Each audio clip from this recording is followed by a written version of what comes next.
Allez, s'il vous plaît, on se remet ensemble. Et vous allez pouvoir nous dire votre irritant. Donc nous, on a échangé autour de plusieurs sujets. Plus fort? D'accord. Donc l'irritant qu'on a retenu, c'est celui de la posture de consommateur chez un certain nombre d'adhérents. Et surtout des conséquences que peuvent avoir cette posture de consommateur, parfois critique, en disant c'est ce que vous avez proposé, c'est bien, c'est pas bien, ce qui peut générer de la démotivation, en tout cas aussi du côté de l'équipe bénévole qui a organisé l'activité ou du côté de l'équipe salariée. Voilà. Il peut y avoir plein d'autres conséquences encore, mais cette posture de consommateur qui irrite. Très bien, merci. Avant de répondre, on va en prendre plusieurs. Est-ce qu'il y en a un autre, s'il vous plaît? Alors, allez. Je vais aller juste ici et j'irai là-bas après. Alors, un irritant, très fort irritant, le constat d'être concurrent, entre guillemets, plutôt que partenaire, entre guillemets, avec la collectivité. Concurrent plutôt que partenaire, parfois dans des situations. Qu'est-ce que vous appelez la collectivité? La commune. La commune. Merci.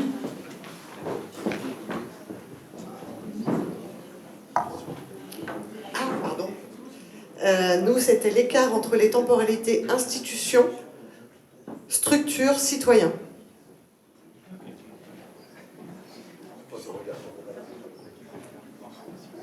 Alors nous, on s'est positionné sur la fonction politique, le positionnement politique des administrateurs. Et on parle aussi du portage politique que représentent les CSC. L'administrateur étant le membre du conseil d'administration. Ok. Donc nous, on s'est groupé entre structures associatives, centre social, gens du voyage. Donc, on est 2 départements ici qui avons cette spécificité. Donc nous, un de nos irritants collectifs, on s'est bien retrouvé là-dessus, c'est la non prise en compte d'un public dans la politique publique. Voilà. Et surtout la négation de la qualité d'habitant de ces personnes-là, personnes dites gens du voyage, qui sont considérées comme tout le temps itinérantes, mais on ne reconnaît jamais la qualité d'habitants de nos territoires, alors que c'est des Français depuis plusieurs centaines et centaines d'années et qu'ils viennent tous d'un territoire, et que quand on est voyageur du 44, en fait on se sent nantais et du 44. Merci. Comment convaincre les politiques pour obtenir les moyens structurels pour assurer le fonctionnement de l'animation globale? L'animation globale, c'est l'activité d'animation du centre social. Alors pour nous, c'était avoir une étiquette qui ne correspond pas forcément à ce que l'on a envie de faire, d'être ou de porter, en fonction des partenaires, des usagers, voilà. Il y avait besoin d'éclaircissement, c'est ça? Alors, on est parti par exemple sur des attentes d'institutions à un moment donné, voilà, par rapport à les politiques d'appel à projet. On est parti aussi sur la question qui a été déjà abordée sur la consommation, des demandes de consommation parfois des publics et sur lequel c'est pas forcément ce qu'on peut défendre, mais on a des retours par rapport à ça. Est-ce que c'est plus clair? Ouais. Ouais. Enfin, bon, ouais. Quand même un peu. Oui, oui. Merci. Est-ce qu'il nous manque un groupe ou deux là? On avait un là et un là, 2. Ok. Donc nous aussi on est parti sur la thématique du temps, je pense au groupe derrière.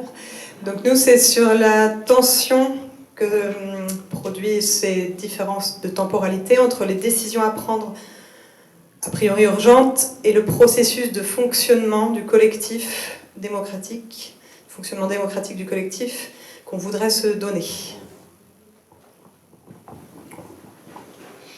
Alors nous on avait un petit peu 2 choses, mais la première a déjà été plus ou moins évoquée avec la mise en concurrence avec les collectivités, donc je vais garder la deuxième, qui est comment la peur d'irriter, donc que ça soit d'irriter, de vexer notre public ou nos partenaires, nous pousse à l'immobilisme.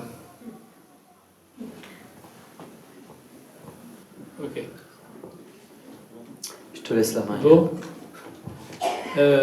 On constate que l'essentiel de vos difficultés, de vos irritants sont de type relationnel. C'est-à-dire comment faire en sorte que l'autre soit différent. Il y a des problématiques structurelles, des différences de temporalité. Là, on travaillera là-dessus tout à l'heure. Je vais prendre une problématique relationnelle dans un premier temps. Et je vais essayer de faire la démarche avec la question des... Comment vous avez appelé ça? Le loisir. Les gens qui viennent pour consommer. Les consommateurs. Alors, la première étape de ce processus consiste à définir très précisément la cible de changement par une co-construction ancrée dans la réalité actuelle des personnes accompagnées. Donc, dans votre réalité, vous avez en face de vous des gens qui veulent consommer, qui ont une demande de consommation. En quoi c'est un problème? Est-ce que tu attends des réponses? Ouais. Donc, il va falloir reprendre le micro. Alors, en quoi c'est un problème? Qui veut répondre? Ah, ok. Et sinon, après, il y avait aussi qui a posé la forme de question. Oui. En fait, ce qu'on exprimait, c'était pas tant le fait qu'ils soient consommateurs qui soit le problème, c'est plutôt qu'ils aient le revers de la médaille de la consommation, de se plaindre systématiquement de oui, mais j'ai pas été là où on voulait que j'aille, ça me convient pas, j'ai pas été remboursé, et donc c'est la personne souvent qui est à l'accueil qui prend ça dans la tête. Et donc c'était plutôt ce côté mécontentement, insatisfaction qui remonte parce qu'en fait ils considèrent qu'ils consomment le service du centre, et puis c'est tout quoi. On leur doit. Mais pour un consommateur, c'est normal de se plaindre. Est-ce que je te propose de prendre 2-3 réactions et que tu peux réagir évidemment? Non mais je veux continuer. En quoi le fait qu'il se plaigne est un problème? Parce que ça vient créer en fait à l'accueil, pour la personne de l'accueil, elle prend un mécontentement dont elle n'est pas responsable. Et puis ça vient aussi, comme c'était évoqué tout à l'heure, sur les bénévoles qui ont organisé l'activité. Ça vient critiquer le travail qu'ils y ont mis, et voilà, ça leur fait pas forcément plaisir. Et le but c'est de leur faire plaisir? Oui. Alors le problème ce serait comment faire plaisir aux personnes de l'accueil et aux bénévoles? Oui, faire en sorte qu'elles ne prennent pas, en tout cas ces mécontentements-là, ouais. Donc on est dans un problème qui est complètement différent. Il semble implicitement y avoir un reproche au fait que les gens se plaignent. Mais s'ils sont consommateurs, c'est logique, ils consomment, ils critiquent leur consommation. Donc jusque-là, il n'y a pas de problème. Par contre, il y a la réception. Est-ce que le problème, ce serait comment habituer les gens à recevoir des critiques? Peut-être. Donc ici, on a à creuser un peu plus précisément quel problème ça vous pose, parce que vous semblez implicitement penser que les gens devraient ne pas se plaindre. C'était pas tout à fait... en tout cas, pour moi, après, je sais pas, pour vous. Tu peux passer le micro si tu veux, Guillaume. Non, ça m'intéresse de creuser, parce qu'en vrai, c'est une vraie question. C'est-à-dire qu'on voit bien ce que ça génère de frustration dans le centre. Et moi, ça m'intéresse justement de creuser là, vraiment, parce que justement, on n'a pas réussi, nous, à identifier, au sein du centre, là où était vraiment le problème. Et du coup, comment régler cette situation qui est quand même problématique, puisque effectivement, on a une personne à l'accueil qui prend les remarques, et on a des gens mécontents auxquels on n'arrive pas à répondre, parce que justement, on ne sait pas exactement où est en fait le problème. Et en fait, c'est pour ça que ça m'intéresse vraiment de discuter, quitte à me prendre ça dans la tête, mais ça me fait plaisir de discuter avec vous. Mais on ne sait pas quoi répondre, pourquoi il faut répondre quelque chose? Justement, c'est la question. Je te propose de prendre deux autres réponses si tu veux bien. Allez, qui veut y aller? Il y avait tout au fond, vous vouliez dire quelque chose avant. Voilà, il y avait au fond et... Nous, c'était sur le sens qu'on a donné. On est quand même dans un secteur où la consommation, je pense, est un peu tabou, faut pas se le cacher. Centres sociaux comme acteurs, habitants acteurs, et le fait que la consommation arrive dans cette équation, je pense que ça nous interroge dans le sens, et peut-être aussi ça interroge les équipes, dans le travail à apporter. Voilà, c'était... non.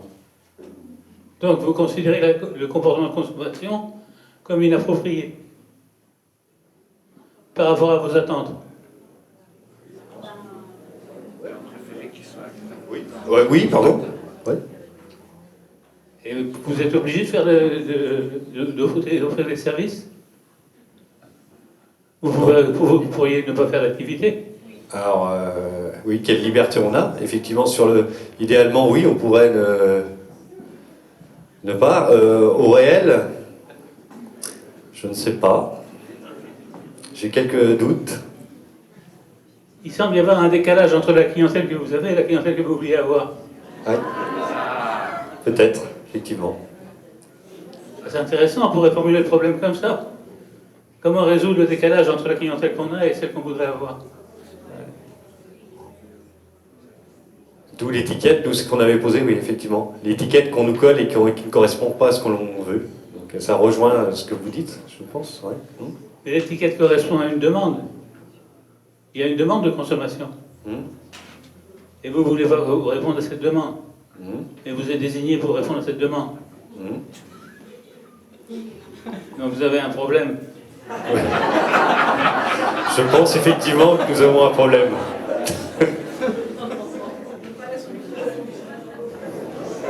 Est-ce que vous êtes capable de vous positionner en équipe par rapport à cet écart?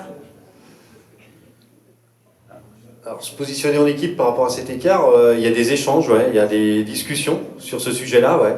Jusqu'où on se positionner, il peut y avoir des divergences. Donc il y a des gens pour qui la consommation n'est pas un problème. Oui, tout à fait. Donc on arrive à un autre problème. La divergence. Vous ne tirez pas dans le même sens. Donc on aurait un problème qui serait comment résoudre les problèmes de divergence au sein du champ social. C'est pas le même problème qu'au départ.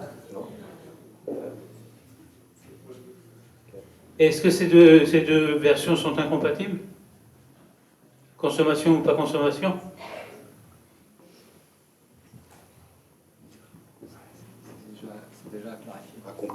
Incompatible, non, je pense pas. Alors qu'est-ce qui les empêche de cohabiter?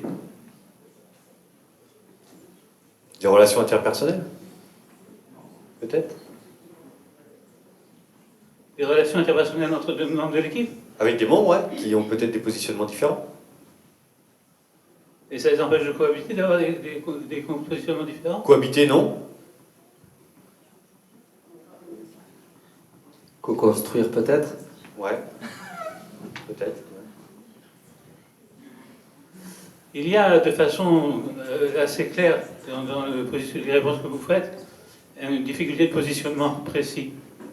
C'est-à-dire que vous semblez avoir des idées différentes de ce qu'un ascenseur social devrait produire. Peut-être que c'est sur cet axe-là qu'on pourrait avancer, si on avait à aller plus loin. On réfléchirait à quelle est la tension, quelle est l'origine de la tension qu'il y a entre consommer un service et la mission que vous donnez au centre social. Alors, tu voulais intervenir, Simon? Ou est-ce que c'est passé?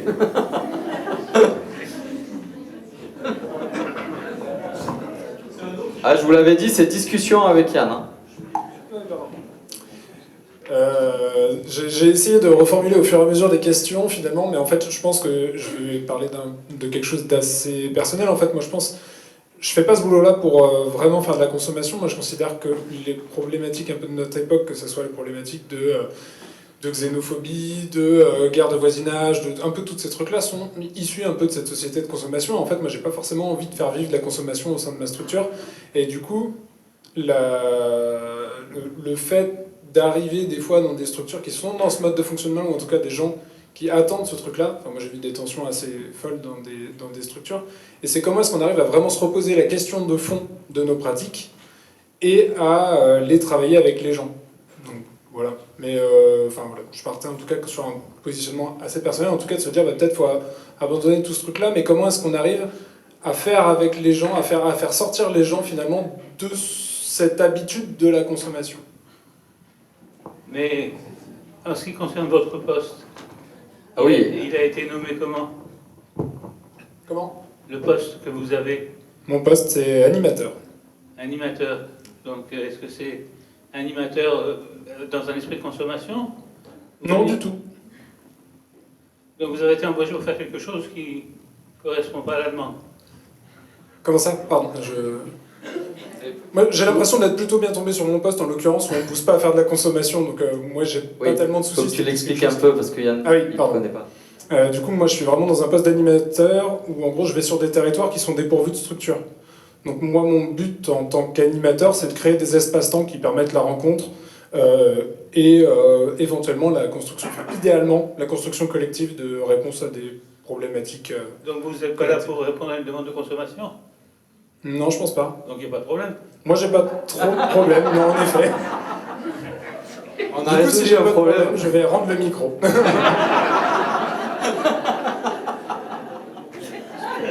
On n'a pas encore de problème concret.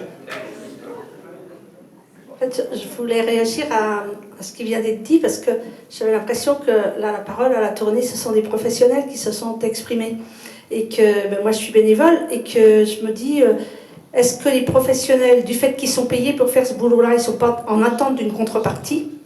Alors que quand on est bénévole, effectivement, on ne va pas avoir cette même attente de la contrepartie. Et j'ai été professionnelle hier. Et aujourd'hui, je suis dans une posture bénévole, je ne vais pas avoir du tout la même attente de l'usager qui va venir dans le centre. Et quand il vient dans le centre aujourd'hui, je me dis, à un moment donné, s'il vient pour consommer, pourquoi pas? L'essentiel, c'est que lui, ça lui fasse plaisir, que lui, il y trouve quelque chose et que ça l'amène peut-être demain à cheminer. Mais je n'ai pas d'exigence en tant que telle s'il vient pour consommer ou pas consommer. Est-ce que c'est votre cas particulier ou le cas des bénévoles en général? Je ne sais pas, il faut poser la question aux autres bénévoles qui sont ici. Il y a d'autres bénévoles qui veulent donner leur avis? Si moi je suis bénévole, mais je suis aussi habitant d'une commune, donc moi je revendique le droit de consommer à certains endroits et je revendique le droit de m'engager à d'autres endroits. Je ne pense pas qu'on puisse demander à chacun de s'investir à tous les lieux dans lesquels il fait une pratique ou voilà. Donc moi je revendique sur certains lieux de consommer. Voilà qui est clair. Quelqu'un voulait réagir?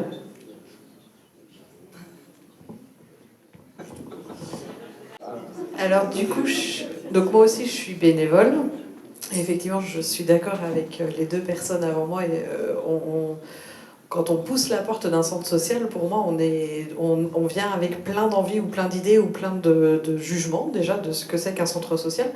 Et effectivement, il y a des fois, on vient dans le centre social juste pour cette activité-là. Mais derrière, et là je rejoins, peut-être que demain, j'aurai rencontré quelqu'un d'autre ou d'autres personnes et je viendrai peut-être donner de mon temps, etc. Donc effectivement, le temps fait que... là, de ce que moi j'entends, et ce qui me fait penser dans notre groupe, ce qu'on a discuté, le problème est peut-être, par rapport à ce qu'on disait tout à l'heure, mais la manière dont on se parle. C'est-à-dire que peut-être quand quelqu'un n'est pas d'accord avec la consommation, ou moi je veux que ça, ou etc., c'est peut-être aussi la manière dont on s'exprime, et là nous on a le cas aussi, mais à la personne de l'accueil, à la personne, à l'animateur, etc., ou aux bénévoles qu'on même proposé, et là on est plutôt sur un moyen de communication, des paroles qui peuvent effectivement blesser et être jugeantes. Mais l'action en soi de consommer n'est peut-être pas effectivement le problème, mais la manière dont on communique notre non-désaccord ou notre non... Enfin, peu importe. Et généralement, bien sûr, on est en France et on est plus sur la parole « c'est pas cool » que « ah, c'était trop bien aujourd'hui ». Voilà. Donc en fait, le problème revient à la personne à l'accueil, qui surtout va recevoir les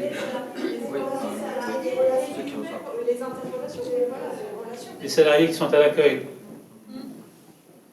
Donc il faudrait une formation à Punching Ball. Est-ce que ça veut dire, Yann, qu'il n'y a plus de problème sur la consommation? C'est-à-dire que la consommation n'est pas posée au départ comme un problème. de principe, mais en même temps, ça a l'air d'être une partie de votre fonction. C'est un peu comme si vous disiez que vous avez une job, il y a une moitié que vous n'aimez pas. Vous contestez. Mais la question, c'est de savoir si vous avez un problème avec le fait que les gens consomment, c'est-à-dire si vous considérez que le centre social a une fonction de consommation en partie, ou si vous avez un problème avec le fait que les gens râlent quand ça ne leur plaît pas.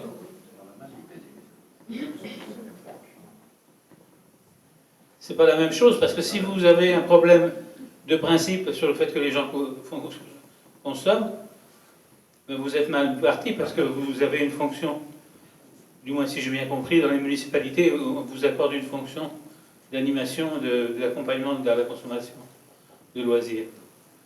Donc c'est comme s'il y a une partie de votre mission que vous ne vouliez pas. Par contre, si c'est un problème lié au fait que les gens se plaignent et puis sont désagréables et génèrent des frustrations, c'est un autre problème, c'est un problème de modalité de communication. Donc on peut avoir des stratégies complètement différentes. C'est une chose de gérer les difficultés que génère une personne qui se plaint de façon agressive ou de façon désagréable. C'en est une autre de considérer que la consommation ne devrait pas faire partie de votre mission. Donc je reviens avec ma question initiale, quel est le problème? Donc moi je suis bénévole aussi. Et pour moi le problème au tout début quand j'y pensais c'était de se dire que quand on consomme on peut être passif. Ça peut être un problème si ça dure très longtemps. Après moi j'ai voulu arriver en tant que bénévole qui veut apporter son soutien à l'association. On m'a assez vite dit non, prends plaisir d'abord en consommant un peu quand même. Et je trouvais ça très intéressant parce que j'ai d'abord pris plaisir, effectivement j'ai consommé. Ça m'a permis de découvrir plus même, et puis à un autre endroit que ce que j'imaginais. Et moi, ça m'intéresse en fait les gens qui se plaignent, parce que mine de rien, ça fait des gens qui sont plus passifs normalement. Enfin, on peut en tout cas les accueillir pour plus être passifs, parce que justement ils se plaignent, donc ça veut dire qu'ils ont quelque chose à dire, qu'ils ont quelque chose à en dire de ce qui se passe. Et j'entends, oui, la façon de dire les choses, mais la façon d'accueillir aussi en tant que professionnel, d'accueillir la plainte pour en faire émerger quelque chose et une action collectivement. Une fois qu'on accueille toutes ces plaintes qui sont dites de façon différente, parce qu'on est tous humains, et puis surtout quand on est bénévole ou même consommateur tout court, on vient avec notre humanité, notre individualité et notre façon d'être. Donc je pense qu'on peut être tous accueillis comme ça par les professionnels qui sont formés, désolé. Mais nous on arrive juste avec notre spontanéité d'habitante ou de bénévole, et comment c'est accueilli pour qu'on puisse continuer à travailler ensemble pour faire émerger du pouvoir d'agir. C'est très bien, c'est intéressant parce que ce que vous faites est un lien entre le fait d'être formé professionnellement et le fait de recevoir un accueil, de fournir un accueil qui soit inconditionnel un peu, c'est-à-dire qui permette aux gens de râler s'ils veulent râler. Et puis la question de savoir si vous êtes payé comme animateur pour faire de la consommation, en quel cas qu'un consommateur se plaigne, ça fait partie du boulot. Mais j'ai l'impression qu'il y a une question plus fondamentale, qui est est-ce que c'est la place des travailleurs des centres sociaux de faire des activités d'animation? Ça ne semble pas être unanime.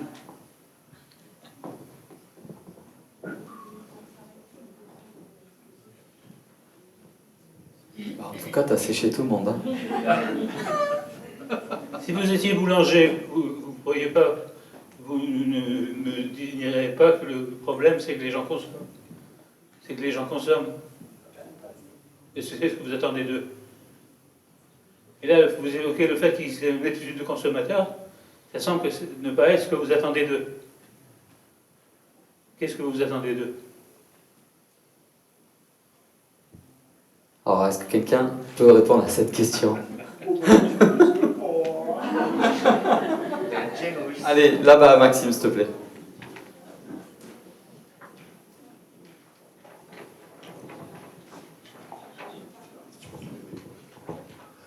Alors moi j'aurais tendance à... Moi je suis Bernard, je suis au CC Aragon à Rosé, administrateur. Moi ce que j'aurais envie de dire c'est plutôt quel est le positionnement du CC par rapport à ses activités régulières. comment, alors entre guillemets, comment on peut entrer en contact avec les gens qui font des activités régulières, leur présenter le CSC, leur présenter ce qu'on y fait, comment on vit à l'intérieur du CSC, et pourquoi pas un jour s'ils souhaitent nous rejoindre avec nous. Mais autrement, si on ne veut pas utiliser une activité régulière de ce sens-là, et faire devenir ces gens du quotidien, enfin, à leur bon vouloir bien sûr, hein, on ne va pas décider pour eux, mais les amener à avoir une autre dimension avec nous, ou ailleurs d'ailleurs, pourquoi pas, parce qu'on n'est pas, ils ne sont pas tous censés adhérer au centre socio-culturel, ils peuvent adhérer à l'association d'à côté si ça leur plaît, pourquoi pas, mais comment nous on peut faire avancer ces gens-là, les faire comprendre qu'il n'y a pas que la consommation qui existe, oui ça existe à l'intérieur de notre centre, mais ça peut être aussi du participatif, et dans ce cas-là, c'est du participatif, voilà ce qu'on peut offrir. Et aujourd'hui, est-ce qu'on n'est pas, nous, trop timorés par rapport à ces gens-là, pour aller en lien avec, et faire en sorte qu'ils ne soient pas que consommateurs chez nous? Moi, je verrais plutôt les choses comme ça. Donc la question, elle n'est pas vers les gens, mais vers nous, comment on rentre en lien avec eux. Donc c'est intéressant, parce que c'est un problème différent.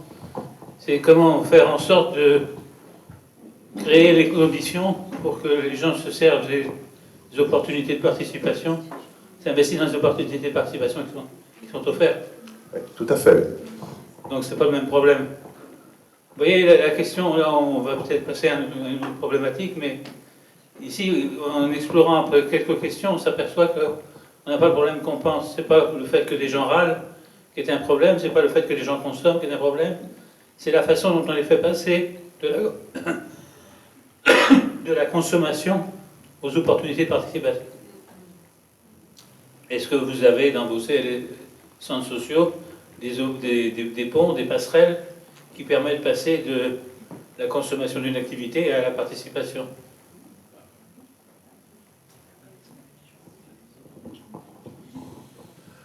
Alors, nous, auparavant, on le faisait régulièrement, il y a quelques années, effectivement, ça donnait passerelle, parce que ça a pu nourrir, entre autres, le conseil d'administration. Là, ça a été, pour l'histoire, ça a été plus ou moins relâché, on va dire, et là, aujourd'hui, à nouveau, on recommence à rentrer, à essayer de se remettre en lien avec ces activités régulières. Alors après, qu'est-ce que ça va donner? Eh bien, ça ne va pas se faire en un jour, donc aujourd'hui, on recommence à revisiter ces activités-là, là de cette semaine, donc on espère que dans peut-être 1 an, 2 ans, 3 ans, il y a à nouveau peut-être des gens qui s'intéressent à la vie du CSC, à la vie du quartier sous d'autres formes, s'ils ont envie. Mais là on redébute. C'est une situation tout à fait cohérente. Le seul problème, c'est qu'il y en a qui le vivent mal, puisqu'ils trouvent que c'est un irritant récurrent. Donc comment ça se fait que cette situation où il y a moins de gens qui participent à la vie du centre social et plus de gens qui consomment, comment ça se fait qu'elle est un problème entre vous, pour vous, dans votre centre social?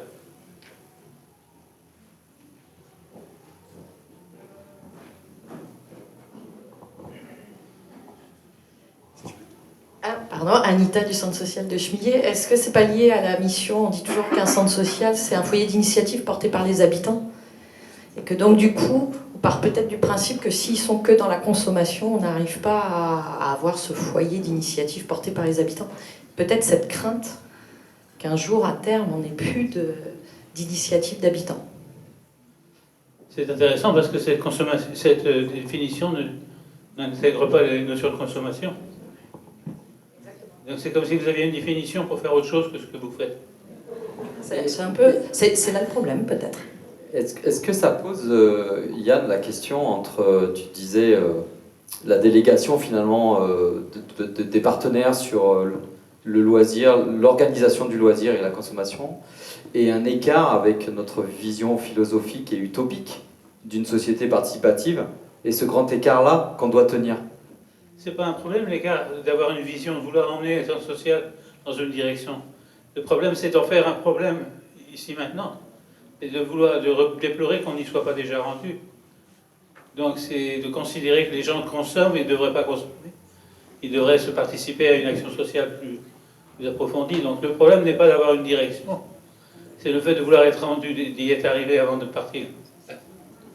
Et pour autant, c'est la direction qui nous donne le sens, en fait, la niaque, je dirais. Oui, c'est ça, c'est une utopie, c'est un point de visée, c'est une vue directrice.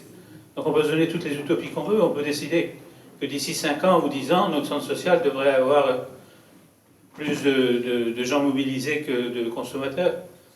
Mais pourquoi c'est un problème aujourd'hui qu'ils sont consommateurs? C'est la situation initiale. Donc ce que je vous renverrai, c'est quel est votre problème concret avec la situation initiale?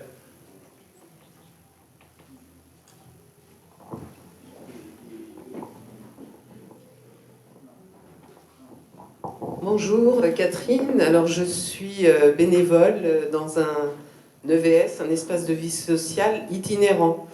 Alors par rapport à ce que j'entends, qui vient tout juste de se mettre en place, Mobilidé, et par rapport à ce que j'entends, moi je suis plus dans l'aller vers. Donc voilà, plutôt que la structure, là on est dans le structurel, voilà, donc c'est un espace social itinérant, donc il faut se déplacer, aller sur des espaces et qui sont définis ou pas, qu'il faut chercher, et c'est aller vraiment à la rencontre des habitants, et les habitants, le fait de cette rencontre, de ce croisement entre les professionnels qui sont là, et même les bénévoles, c'est des temps d'échange sur des situations de gêne, de choses compliquées dans la vie quotidienne, et puis d'essayer de trouver des solutions ensemble, et puis de les... comment on va solutionner les choses, et on n'est pas dans le service et la consommation. Donc pour l'instant, on n'y est pas encore. Je ne sais pas si un jour l'EVS sera dans cette perspective de consommateurs.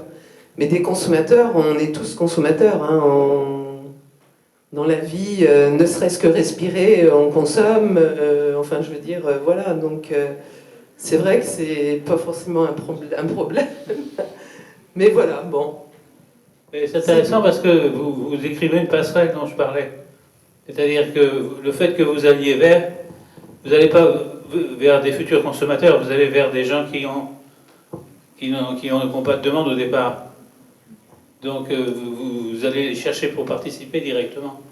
Ils passeront peut-être pas par la case consommation. Mais c'est un des moyens possibles.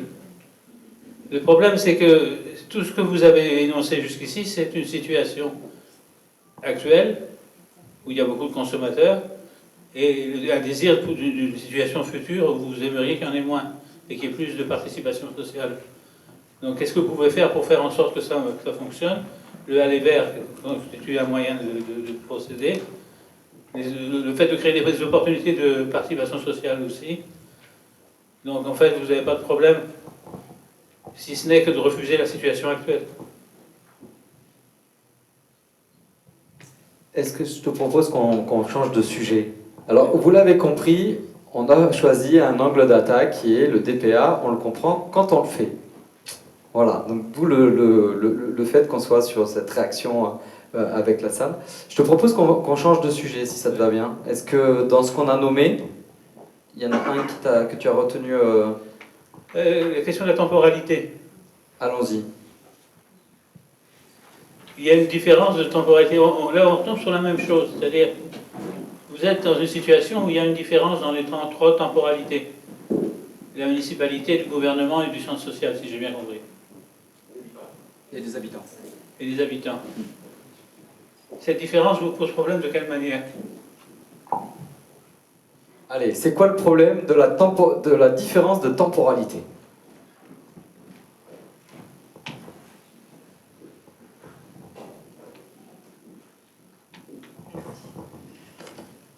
Je vais essayer de résumer.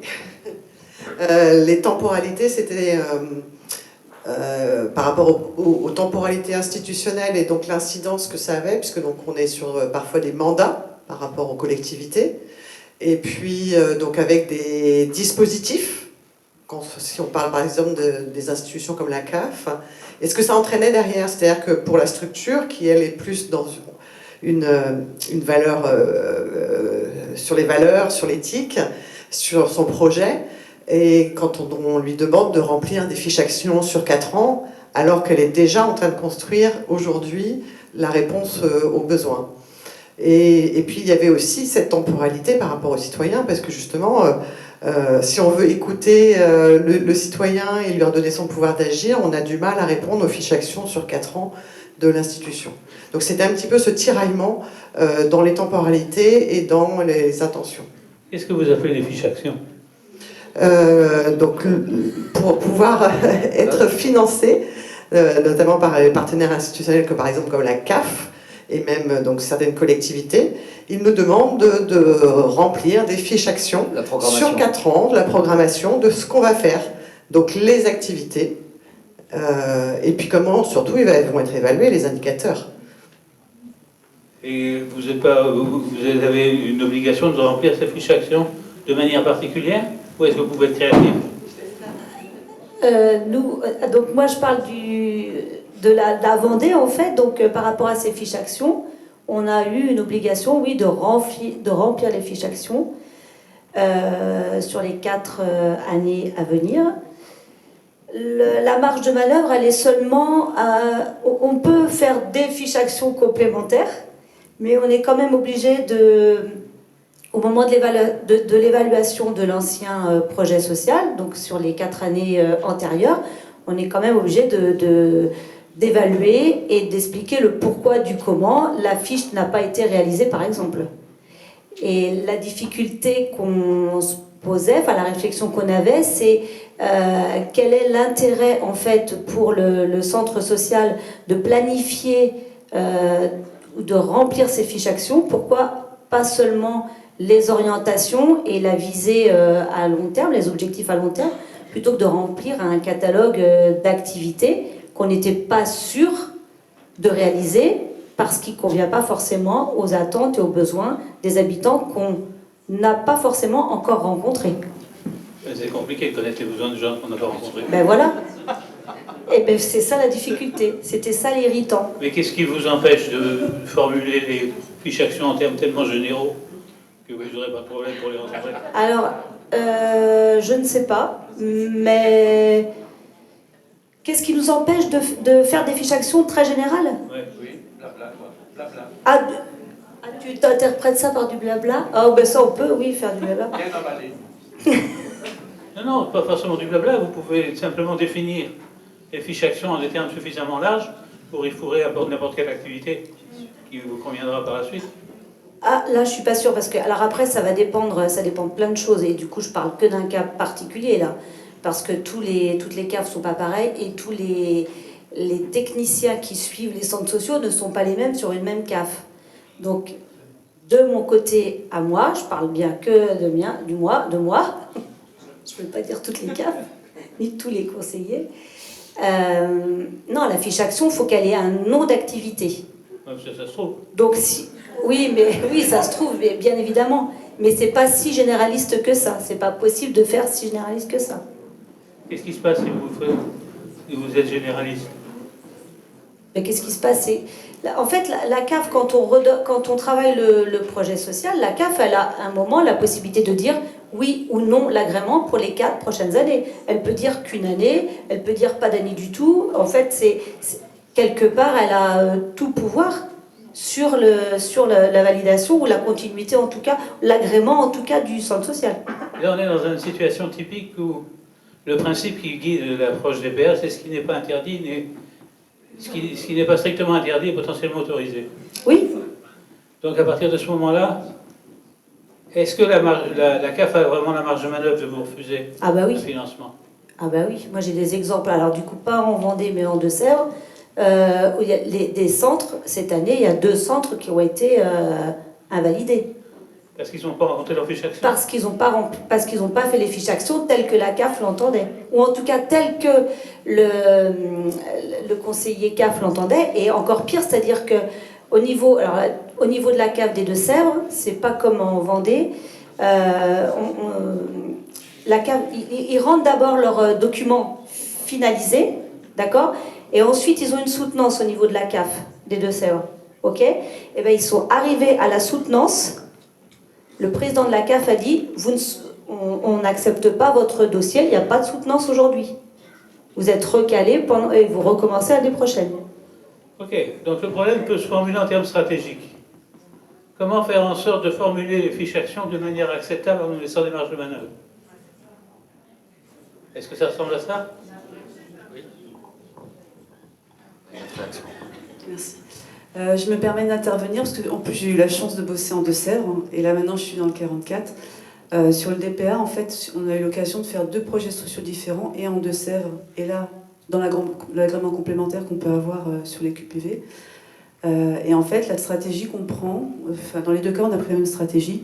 C'était de dire effectivement on va donner 2-3 fiches actions, mais c'est pas le cœur du sujet. Le cœur du sujet, c'est qu'on dit comment on s'y prend, comment on va travailler et quel processus et quelle manière de faire on met en œuvre pour développer, soutenir le développement du pouvoir d'agir. Ce qui fait qu'en fait, on dit nos pratiques, notre positionnement, la manière dont on va s'y prendre, comment on met en œuvre les choses pour mobiliser, pour partir des personnes, pour que ce soit en mode ascendant, quelle posture, quelle manière de travailler ça nécessite. Et tout ça, on le décline. Et effectivement, c'est un pas de côté par rapport à ce qu'on fait habituellement. Et on donne quelques fiches actions qui ne disent pas précisément, finalement, dans le détail, dans le temps, on donne les grandes lignes de ce qu'on va faire, mais on ne dit pas ce à quoi on va arriver, au-delà du fait que ça va aller vers le sens de l'apprentissage, de la mobilisation collective, etc. etc. C'est qu'on essaie de décaler, et à chaque fois c'est passé, et en Deux-Sèvres c'est passé en fait. J'étais dans le Mélois, alors ça date peut-être, il y a eu sûrement des changements à la CAF, j'en doute pas, mais en tous les cas, je trouve que dans les 2 cas c'est très très satisfaisant, parce qu'en fait, c'est aussi notre capacité à nous à développer notre propre pouvoir d'agir que d'essayer de faire bouger des lignes dans nos structures, mais aussi dans les institutions. Et pour le coup, voilà, il y a eu 2 cas où ça a fonctionné, et moi je persiste à croire qu'on peut vraiment y aller. Donc il y a une chose de claire ici, c'est que à la question comment on peut faire pour rédiger des fiches actions qui nous laissent des marges de manœuvre, une des parties de la réponse, c'est de demander aux autres services sociaux comment ils s'y prennent. C'est-à-dire, ça peut paraître une blague, mais en fait, fonctionner plus en réseau.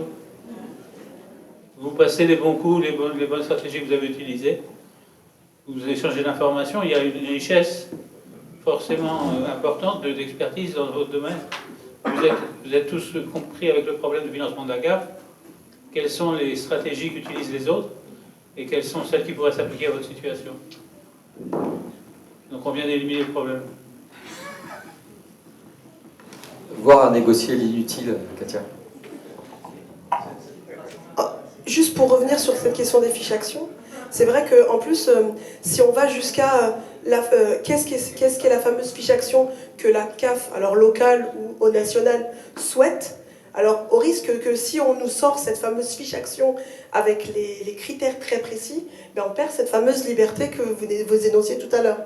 Donc du coup, essayer de garder cette pseudo-liberté de se dire ben, on doit faire une fiche action plus ou moins précise ou pas, pour garder cette fameuse liberté en question. Puis ça peut se négocier, ça peut prendre une forme très concrète. Comment faire avec ce conseiller de la CAF, en particulier, qui a l'air d'avoir des idées arrêtées sur ce qu'il doit obtenir? Comment s'intéresser à ces enjeux? On va voir tout à l'heure, si on a le temps, le modèle à 4 axes, on va voir qu'on analyse dans le premier axe les enjeux des acteurs. Qu'est-ce qu'il veut obtenir, qu'est-ce qu'il veut éviter? Et comment est-ce qu'on peut construire des fiches actions ou des projets d'établissement qui correspondent en partie à ces enjeux et qui correspondent en partie à nos enjeux? Est-ce qu'on peut négocier? Et non pas simplement appliquer des exigences qui sont... Tous les bailleurs de fonds veulent vérifier que l'argent qu'ils utilisent est utilisé à bon escient. Donc c'est normal qu'il y ait cet enjeu-là. Mais ce n'est pas une raison pour se limiter à sa conception de notre activité.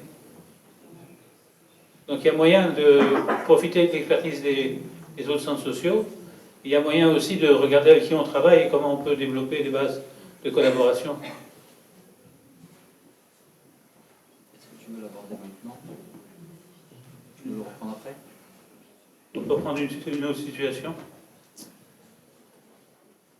Allez, alors, juste sur cette situation-là, Yann, moi je posais la question de est-ce qu'on veut être aussi évalué sur résultats attendus ou sur résultats obtenus? C'est un peu différent, en fait. Tu vois, là, la CAF nous demande d'être finalement d'évaluer un dossier sur résultats attendus pour obtenir l'agrément, alors que quand on est dans le DPA, finalement, on préférerait dire voilà ce qu'on a obtenu. Ou alors on utilise la stratégie du résultat attendu à la baisse. Comme ça, quand on a obtenu des résultats supérieurs, on peut se péter les bretelles. En clair, tu me dis qu'il faut être malin. Il faut utiliser les marges de manœuvre qu'on a. On prend une autre situation ? Ouais. Allez. On avait une autre situation là, qui était sur peut-être, on peut prendre les gens du voyage. Ouais. Est-ce que vous pouvez nous redire, je dois la voir, il suffit juste que... Oui, ou sinon nous redire ce qu'était le défi, l'enjeu. Je l'ai noté. Vous ne l'avez pas le cartouche. Non prise en compte du public, négation de qualité d'habitant. Voilà ce que j'ai noté.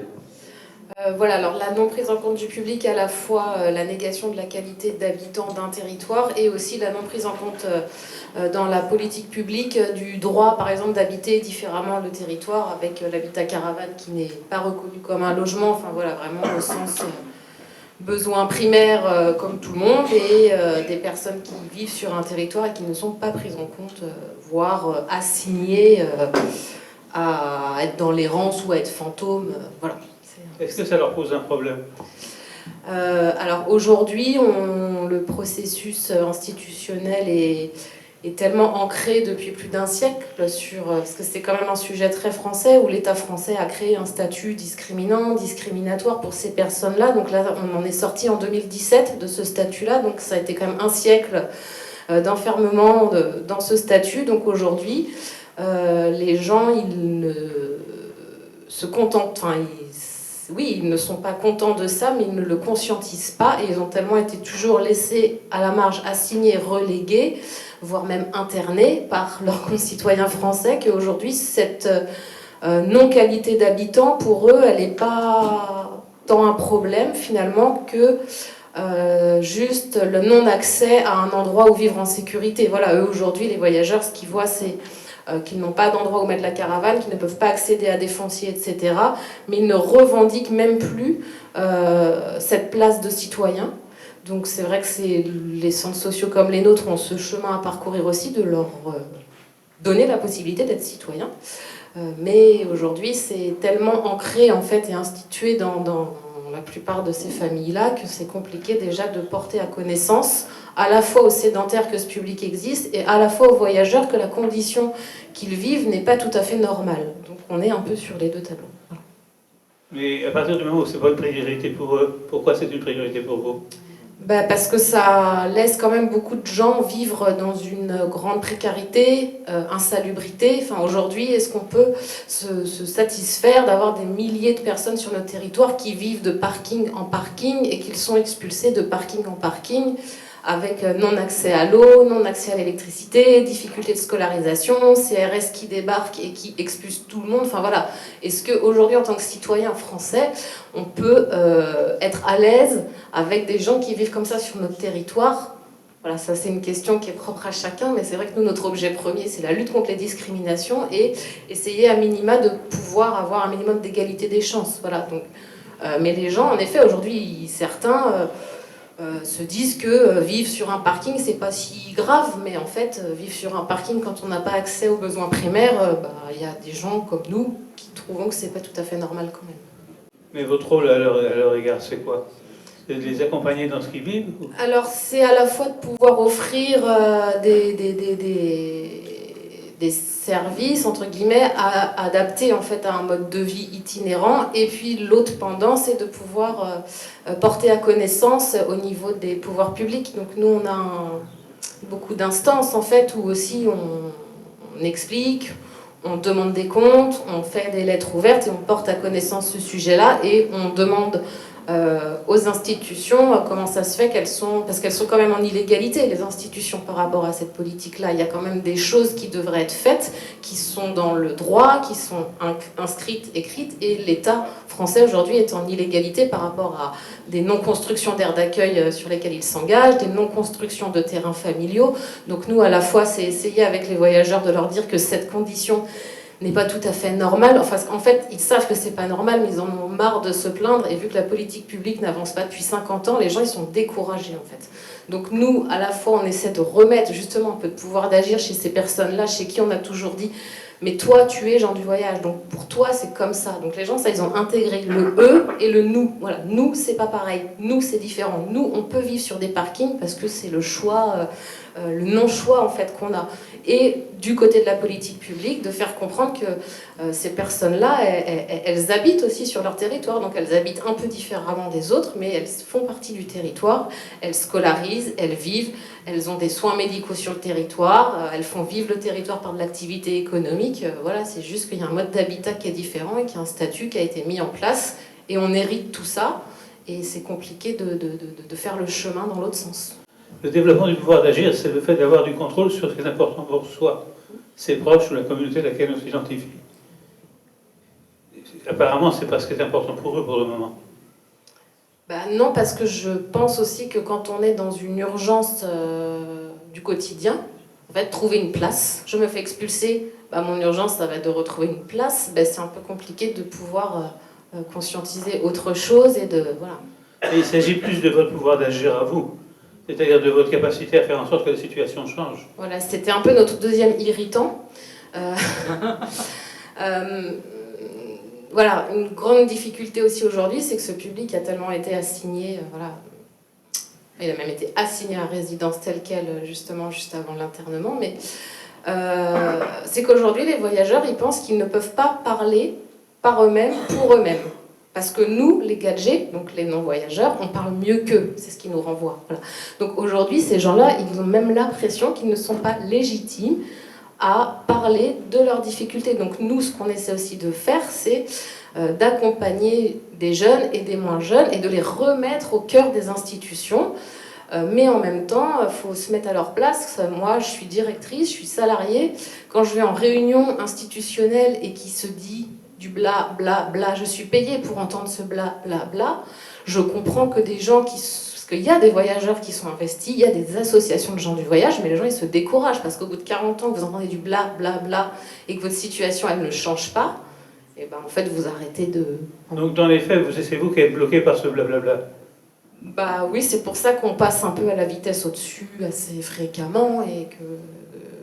Alors c'est intéressant parce que là, on a un problème qui vous concerne comme professionnel à propos de la population des... Comment vous les appelez? Gens du voyage. C'est pas moi qui les appelle comme ça, c'est l'État français et eux s'appellent voyageurs. Des voyageurs, donc, on va utiliser le mot qu'ils utilisent pour se nommer. Ça vous rend impuissant parce que vous n'êtes pas dans la possibilité de changer ça immédiatement. Oui, ça peut rejoindre aussi la question de la temporalité. Le temps des familles n'est pas le temps du centre social et n'est pas le temps de la politique publique. Donc on pourrait formuler le problème en comment faire en sorte pour que les voyageurs aient de voir leurs conditions s'améliorer à terme. Oui. Et plus précisément, comment faire en sorte que notre action permette aux voyageurs de voir leurs conditions s'améliorer à terme. Oui. Donc ça, on peut prendre cette cible-là pour aller... Tu veux-tu cliquer celle d'après? Jusqu'à où? Voilà, c'est là. On va on va imaginer qu'on a une définition précise du problème. Elle est encore vague, on pourrait la préciser beaucoup plus, mais disons que pour le temps qu'on a, c'est mieux de passer à l'autre étape. On a 4 axes qui vont nous permettre d'analyser systématiquement cette situation. Le premier axe, c'est l'adoption d'une unité d'analyse d'acteurs en contexte. Qui veut quoi, pourquoi et pour qui. Le fait d'analyser la situation de cette manière-là vous permet de voir que qui veut quoi. Vous voulez que les voyageurs aient de meilleures conditions. Pourquoi? Parce que vous estimez que c'est dans votre fonction. Pour qui? Pour le bien-être des voyageurs. Quels sont les autres acteurs? Il y a la municipalité. Alors, il y a... Alors même... Donc... oui, la municipalité, parce qu'on habite sur une commune, mais aujourd'hui, la compétence en termes de politique publique, elle est sur les métropoles ou les EPCI, c'est tout un millefeuille, hein, voilà, en France. Et puis, il y a aussi un schéma départemental d'accueil et d'habitat des gens du voyage spécifique qui, lui, est copiloté par l'État et le département. Donc voilà, en gros, nous, nos interlocuteurs, on a une portée départementale, ce sont les communes du département, les EPCI du département, le conseil départemental, l'État. Et d'ailleurs, l'État, souvent, à la préfecture, le problème, la question gens du voyage dans la politique publique est prise sous l'angle de la tranquillité publique. Voilà. Quels sont leurs enjeux à ces acteurs-là par rapport aux voyageurs? La tranquillité publique. Pardon? Eux, la tranquillité publique. Et le fait qu'il n'y ait pas trop de caravanes qui stationnent n'importe où parce que ça déplaît, et ce qu'on peut entendre, parce que ça crée aussi des nuisances qu'on ne peut pas nier, aux sédentaires qui habitent là et qui voient débouler des caravanes, parce que faute de places d'accueil qui sont prévues normalement dans la loi, les gens ils se mettent là où il y a de la place, et là ça crée de la tension avec les sédentaires, et les sédentaires ils mettent un bulletin de vote dans l'urne pour leur maire, que les voyageurs ils peuvent mettre un bulletin dans l'urne mais dans une commune ailleurs que là où ils sont stationnés, donc ce ne sont pas des électeurs en puissance, donc automatiquement ils ne sont pas très intéressants à l'échelle locale pour les politiques, pour les politiques. Donc ils n'ont pas de pouvoir. Ils doivent en avoir quand même quelque part, mais aujourd'hui, c'est compliqué pour eux. Déjà, le droit de vote, c'est que depuis 2017 qu'ils peuvent voter comme un citoyen lambda, donc c'est un peu récent aussi à l'échelle de notre histoire. Et puis, on en discutait aussi, quel pouvoir d'agir ils peuvent avoir, potentiellement le droit de vote, on peut se dire que c'est un pouvoir d'agir. Et nous, on a eu des grandes discussions dans nos centres sociaux, puisque au niveau des législatives qui se sont passées, de la dissolution, etc., c'est poser la question d'accompagner les voyageurs qui ne sont pas inscrits sur liste électorale ou même qui ne savent même pas trop comment faire pour voter.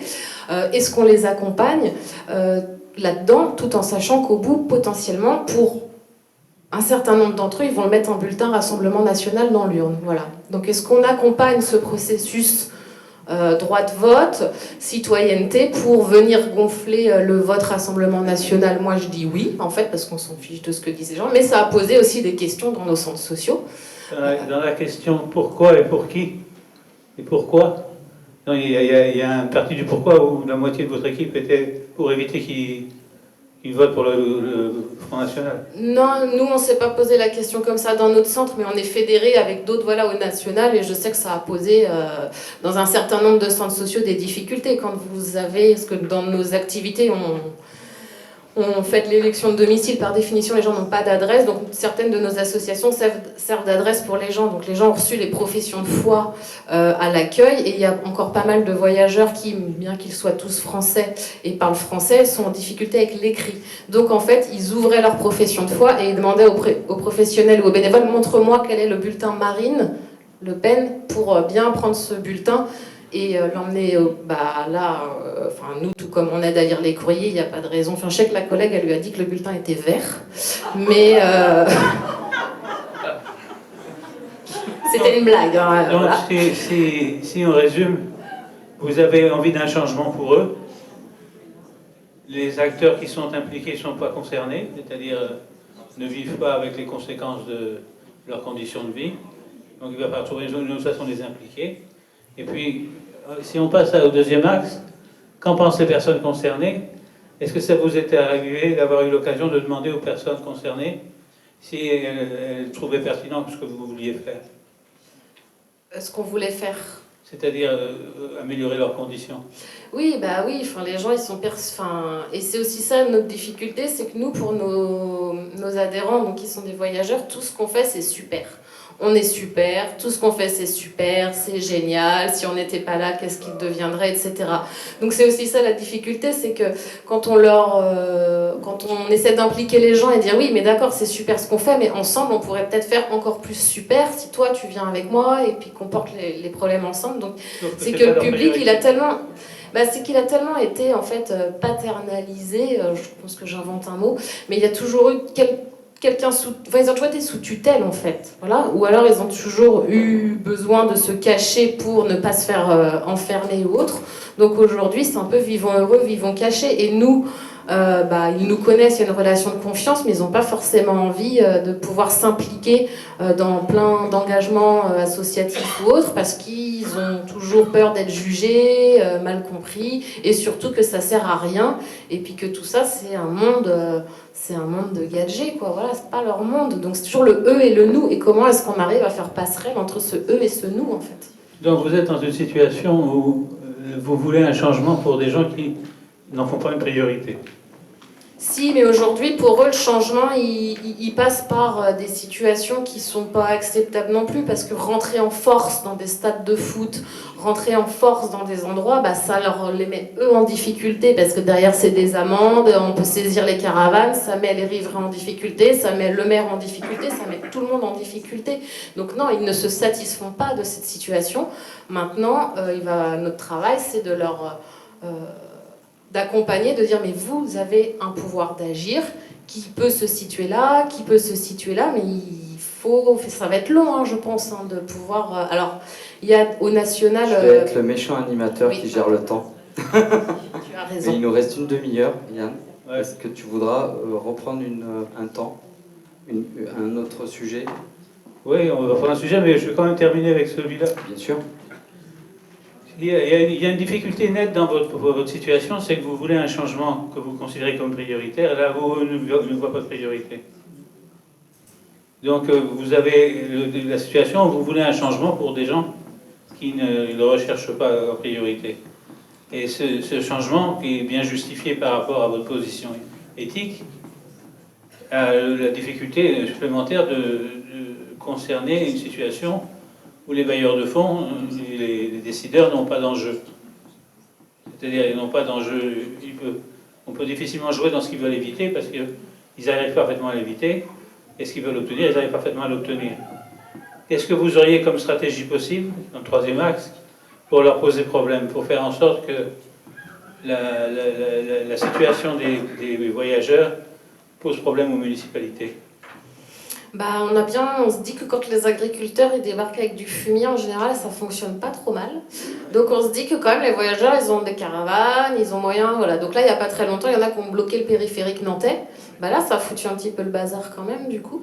Voilà, donc il pourrait y avoir des modes d'action comme ça, mais aujourd'hui, c'est quand même organiser la lutte, parce qu'en plus, il n'y a pas de convergence des luttes dans les associations de gens du voyage. Voilà, il y a plusieurs associations voyageurs qui existent en France, mais en fait, pour en discuter avec le délégué national de la NGVC, la convergence des luttes, elle est difficile à faire dans beaucoup de domaines, mais là, dans le domaine, voilà, chez les voyageurs, il y a différentes associations, mais qui défendent chacune des petits, enfin, excusez-moi, je porte un jugement de valeur, mais des petits intérêts liés à...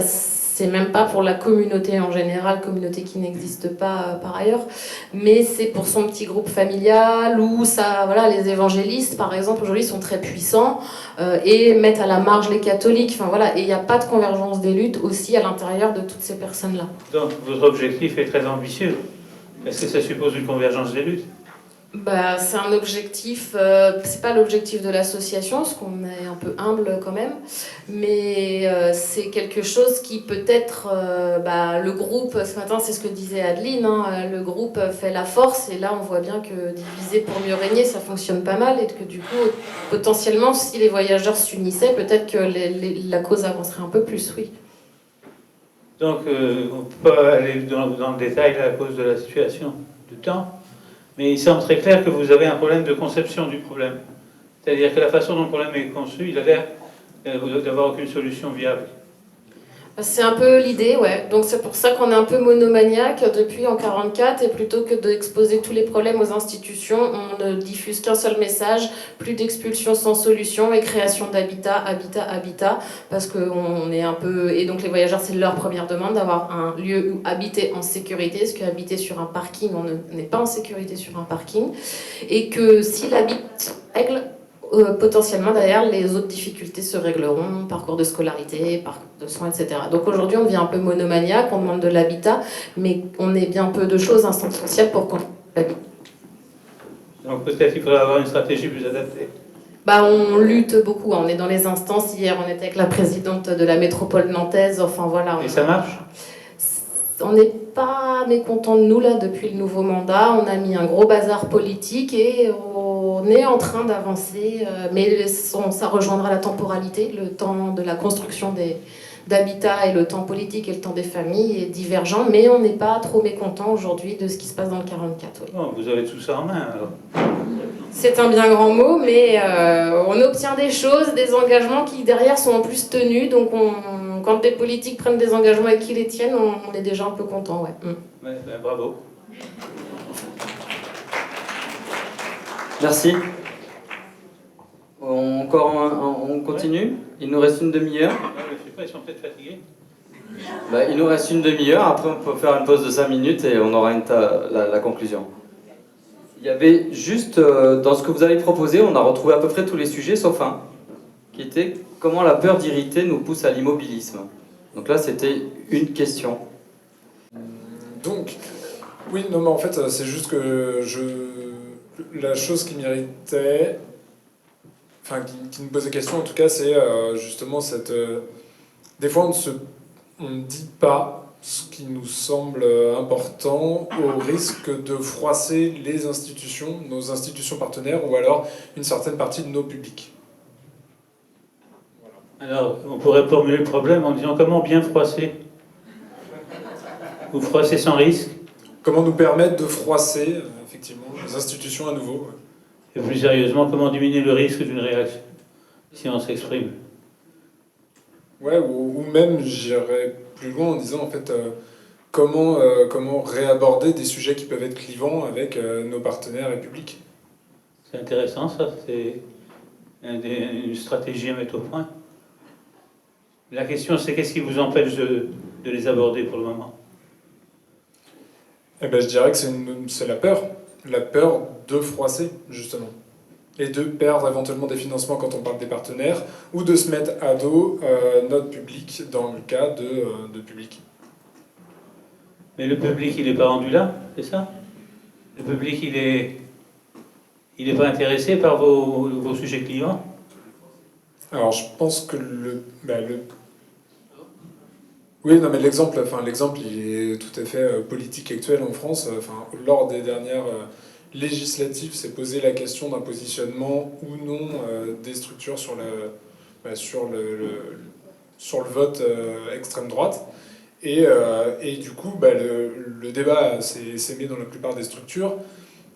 Et nous, dans le coin, est plutôt arrivé à un truc d'assez modéré pour justement ne mettre personne au banc du débat, quoi.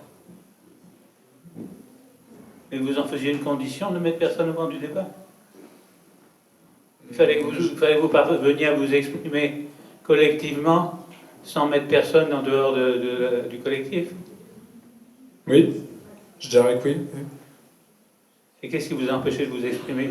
Il n'y avait pas de base commune? N'ayant pas participé directement au débat, j'ai un peu de difficulté à me positionner sur ce truc-là. Mais la question, c'est qu'est-ce que vous vouliez obtenir en faisant ce débat? Une solidarité de l'ensemble des consommateurs et des clients? Oui, en fait, je pense que c'est ça. Il n'y avait pas une position commune en fait, au travers de ce truc-là. Et c'est bien pour ça qu'on arrive à quelque chose finalement de pas si tranché. Je pense qu'une part des personnes avait plutôt une volonté d'alerter sur un potentiel risque d'une arrivée d'extrême droite au pouvoir, et l'autre part, c'est compliqué de m'exprimer, il y avait aussi ce truc de pas stigmatiser. Oui, je laisse le collègue compléter. Moi, j'avais participé à la visio au niveau national qui avait eu lieu sur quelle position avoir au niveau des centres sociaux et quelle était la position du national. Je me souviens du débat qui avait eu lieu. C'est vrai qu'il y avait eu l'idée d'avoir une position très tranchée, dire affirmons nos valeurs dans les centres sociaux comme anti-extrême droite, anti-RN et tout ça. Moi, personnellement, je m'étais exprimée en disant ayons une position plus modérée au risque de... car si nous avons une position trop tranchée en affirmant, en disant que nous contestons le vote RN et tout, nous faisons fuir les gens qui votent RN et nous les enfermons encore un peu plus dans leur peur. Moi, j'étais dans cette posture-là. Nous savons tous que, par exemple, dans nos centres sociaux, il y a des gens, des usagers, peut-être des professionnels, j'en sais rien, qui peuvent voter RN. Moi, je ne suis pas là pour les stigmatiser, ceux qui font le vote RN. Je ne suis pas d'accord avec ça, mais on doit rester dans l'accueil de ces publics, inconditionnel de ces publics, y compris ceux-là, parce que si nous avons une position, à mon sens, qui soit trop tranchée à ce sujet, nous les enfermons un peu plus dans leur terreur intérieure. Car je crois forcément que tous ces gens qui votent RN ne sont pas forcément foncièrement des mauvaises gens, mais que c'est souvent des gens qui sont épris de peur intérieure. Donc nous, les centres sociaux, je défends les valeurs que nous sommes sur un accueil inconditionnel, et justement, nous devons sortir, aider les gens qui sont dans des peurs intérieures à pouvoir les exprimer dans des lieux qui sont ouverts comme nos centres. Et le point de vue était partagé? Tout le monde partageait le même point de vue? Non. Donc non. Vous aviez un problème, vous essayez de prendre une position commune, mais il n'y avait pas de position commune. Après, moi, je l'ai exprimé, il y a eu une circulaire qui est sortie au niveau national, j'ai plus les tenants et les aboutissants. Enfin, voilà, je sais qu'au niveau de notre fédération, toujours départementale 49-53, ça avait fait débat dans le CA. On était, effectivement, on a été tranchés au départ. On est arrivé à trouver un compromis tous ensemble, en disant, dans cette circulaire, dans ce communiqué que l'on fera au niveau de la fédération, jamais on ne mettra le mot RN dans ce communiqué. Jamais. Et ça, au moins, on était arrivé à ce compromis. Et bon, c'est ça aussi, parfois, de débattre. On peut ne pas être d'accord, mais d'arriver à le meilleur dénominateur commun. Voilà, vous avez tout compris. En fait, la question qui se pose derrière, c'est la question de la place de la peur. C'est-à-dire de comment la difficulté à vous affirmer comme centre social dans votre milieu, sans prendre le risque de fâcher vos bailleurs de fonds ou vos participants. Et la seule façon de régler ce problème de la peur, c'est d'y faire face, c'est-à-dire c'est de constater que vous n'avez pas les mêmes ambitions, que vous n'avez pas les mêmes craintes, et choisir, comme vous l'avez fait, un compromis. C'est pas un problème en soi. Comment dépasser la peur en faisant des compromis, en tenant compte, en respectant la présence de cette peur. Puisqu'il y a une peur, il y a une peur, elle est là. Qu'est-ce qu'on fait pour avancer avec la peur et non pas conditionner le fait d'avancer à la disparition de la peur?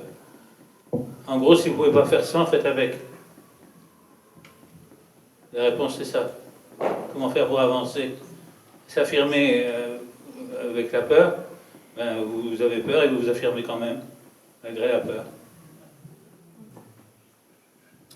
Est-ce que, alors, moi je pense que ça rejoint aussi sur un autre sujet quand même, la question de la valeur qui vient du réseau et de ce qu'on défend et de ce qui est concrètement la vie quotidienne dans un territoire. Tu vois, cet aller-retour permanent sur lequel on nous demande aussi de nous positionner en tant qu'organisation intermédiaire, et donc les centres sociaux.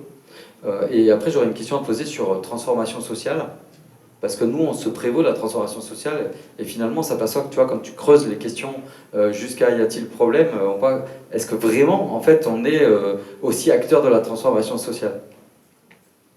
La question de la transformation sociale, c'est une ambition. Oui. Donc c'est une ambition, c'est un point de visée. Donc la question, c'est pas est-ce qu'on est vraiment dans la transformation sociale, c'est jusqu'où on est dans la transformation sociale, est-ce qu'on peut aller plus loin? C'est déjà faire le bilan de ce qui est maintenant. Vous pouvez être dans un centre social qui a une tradition de transformation importante et qui construit beaucoup de ses activités, d'autres qui en ont moins. La question est de savoir s'ils sont satisfaits de ce niveau-là et s'ils veulent aller plus loin. Mais la question ne se pose pas en général. Est-ce qu'on a un rôle de transformation sociale? Est-ce que vous l'avez effectivement? Est-ce que dans les faits, vous travaillez à la transformation sociale? Et si oui, est-ce que vous êtes satisfait du degré dans lequel vous le faites? Donc ça, c'était pour ça, mais et dans la question qui est posée là sur la prise de position, en fait, comment on joue avec ce que tu as montré sur les différents acteurs et sur la pluralité des enjeux, en fait? En fait, la pluralité des enjeux permet de voir l'espace commun. C'est-à-dire que quand vous allez voir un conseiller de la CAF, un conseiller municipal, un élu ou une direction nationale, si vous vous posez la question qu'est-ce qu'ils veulent obtenir, qu'est-ce qu'ils veulent éviter, vous allez vous apercevoir qu'il y a des choses communes qu'ils veulent éviter ou qu'ils veulent obtenir. Et sur cette base-là, vous pouvez avoir un effet beaucoup plus important que de les apprendre frontal. Maintenant, je suis d'accord avec ce que disait Madeleine ce matin, quelquefois il faut y aller frontal. C'est nécessaire. Le conflit n'est pas forcément un problème, c'est un outil. Mais il faut l'utiliser à bon escient. Mais ça peut être une stratégie pertinente dans certains contextes. Donc la question, c'est beaucoup plus comment vous allez faire en sorte que votre transformation sociale corresponde à ce que vous souhaitez.